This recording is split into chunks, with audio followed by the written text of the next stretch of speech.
The government has shut down. I'm Andy. I'm Alan. He's Andy. Let's go. I'm wearing the same clothes. We're back here to kind of finish the conversation here around what do we do? You know, what should I be doing right now? I think this one's weird because you were talking about like the stock market's a little frothy. Mm-hmm. And what I think just in getting licensed in 2007 and going through that crash, right? It was a recession in the stock market. It was a crash in real estate. And I think so many people have that in their head. They were a young person and they had to move in with grandma and grandpa. They, sure, had family members kind of all getting into, hey, we can keep this house, but right, the other 4 or 5 aren't. If I ever think it's going to happen again, I'm going to run the opposite direction as quickly as possible. So as we start to see signs of things breaking in the economy, in the stock market, I think when they start to really see that and it starts to permeate the news, it's going to be a dramatic effect. Yeah, and it's really too late at that point. Exactly. I think the curse of watching these things is kind of watching a movie and within the first 5 minutes knowing that they wouldn't have this major actor playing like a supporting role. So you're like, that's the killer. Right. Right. And so if you watch a lot of movies, you're kind of onto that. And so there's lots of folks that have already prepared and positioned themselves to profit from this type of thing. I mean, looking at the stock market, price to earnings right now, it's the most overvalued that the market's ever been. And when you mean by overvalued, you mean the amount of revenue a certain company's making compared to their stock price. Right. Like very simple. Price to earnings, right? The stock costs, $1,000. The earnings are $50.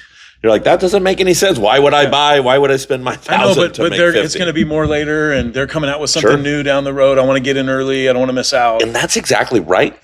But people need to remember there's always folks that are exiting the market because it's time, right? If you're retiring and you're ready to start taking income from the market, oh no, the market crashed. My income, my lifestyle has drastically changed. Yep. So there's always going to be those folks coming in and coming out of the market. Always a great time to get in with a long-term vision. Sure. And when we talk about real estate, like you said, I think it's opportunity time.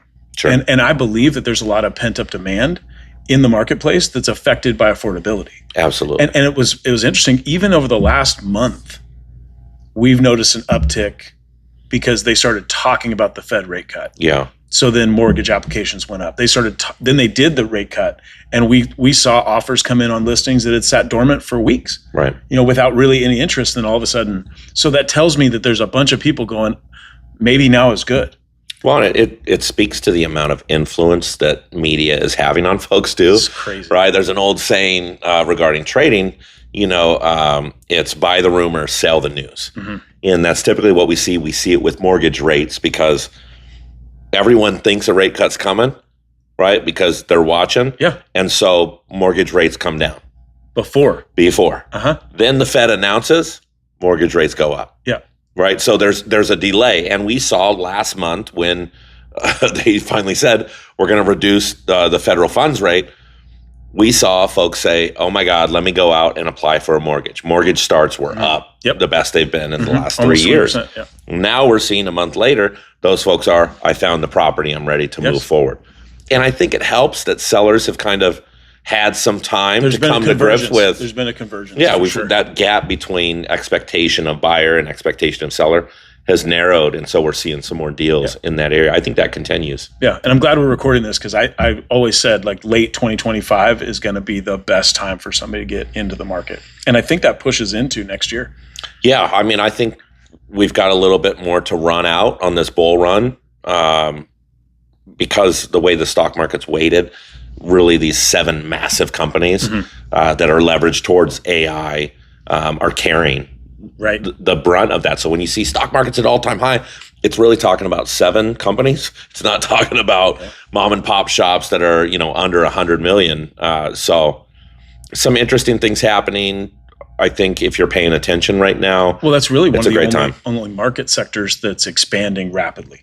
Yeah. With a lot of everything else contracting. Now, when you look at the whole picture, you go, oh, we're growing. Yeah. but it's just one sector's, exponential and everything else is softening. Well, sure. Yeah. And, I don't know about you, Alan, but I'm not a Harvard-trained economist, right? No, that's why I like talking to you about it, because because you've taught yourself to understand, you've learned, you've participated in it long enough to have a perspective. Yeah, I think you're not ever going to even have the chance to score unless you're playing in the game. Sure. And that goes for housing too. 100%. Yeah. Lots of people fail on their first flip. But if you can make it out alive, you learn so much, right? The value of that. And I think seeing what happened with the market in 2008, even during COVID, right? When travel stocks went down to the depths, right? Cruises, airplanes, they'll never recover. Everything's at all-time high because we're back. There's a lot of money. There's more money in the market than there ever has been. They call that M2 supply. And people will spend that money. And if what's happening now is you're seeing the administration say, hey, maybe I'm going to send out $1,000 check or a $2,000 check to folks because we've gotten so much money from these tariffs. That's just that's revving up an engine that's already in the red, and that's typically what Republicans do, is they want to lose regulation, right, and let that sucker run, which is great until it blows up. Dems are kind of the opposite side. They're like, we need all this regulation, and they regulate until it shuts down, right? And we live in a beautiful country, the best country. We have the best system because it can ebb and flow, and typically we find ourselves functioning forward somewhere in the middle. Sure. Some interesting things happening around that right now. Yeah. So I'm excited to see what happens. I'm placing bets at the table. Exactly. Yeah, this is the time. Opportunity time is the time to place some bets. See if you can get a runner.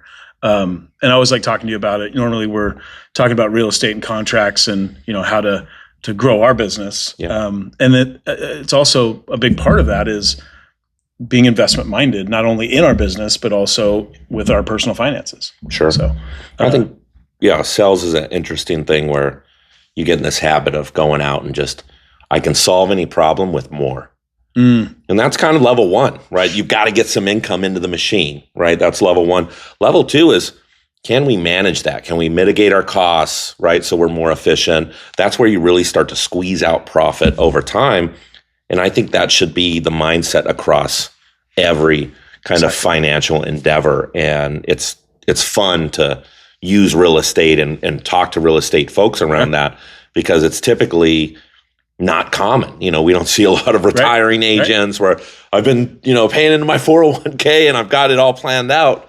We don't see that very often. So it's, I really like to speak to that and bring that in this community because there's a lot of folks in our business that are hungry to learn. That's right. Well, good. Thank you. I got it. Oh, all right. Appreciate it. Yes. We're doing word of the day with Roy now.